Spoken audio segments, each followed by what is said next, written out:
Dalam kasus Marissa Putri, ada pertanyaan, apakah bisa menggunakan pasal berlapis? Hati-hati salah penerapan hukum dalam menyusun tuntutan atau dakwaan, karena apabila tidak terbukti, akibatnya pelaku bisa dibebaskan dari segala tuntutan. Masih ingat dengan kasusnya Ronald Tanur, anak mantan anggota DPR yang divonis bebas. Pasal berlapis istilah yang sering kita kenal, tetapi dalam hal penuntutan pasal berlapis itu digunakan untuk menyusun surat dakwaan dari dakwaan primer, dakwaan sekunder, lebih sekunder, dan seterusnya. Artinya, dakwaan sekunder dan seterusnya tersebut sederhananya adalah opsi pilihan atau cadangan. Jaga-jaga apabila kemungkinan dakwaan primer tidak terbukti, maka mungkin saja dakwaan sekundernya bisa terbukti. Seperti itu. Pidananya sesuai dengan dakwaan mana yang terbukti, tidak bisa diakumulasikan dari dakwaan primer, sekunder, dan seterusnya.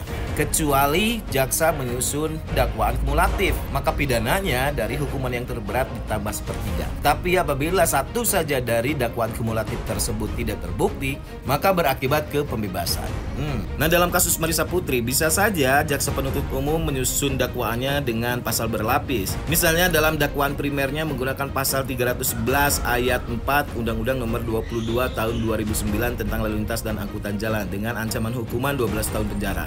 Kemudian dakwaan sekundernya menggunakan pasal 310 ayat 4 dengan ancaman hukuman pidananya 6 tahun penjara, dan seterusnya. Tetapi ingat, kaidah-kaidah hukum di dalam persidangan, siapa yang mendalilkan, maka dia harus bisa membuktikan.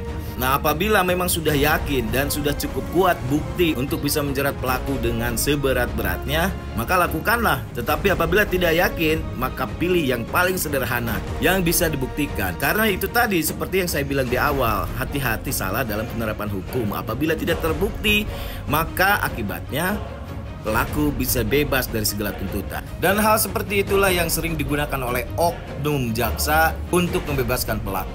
Kelihatan galak, padahal nyelak. Itu dia.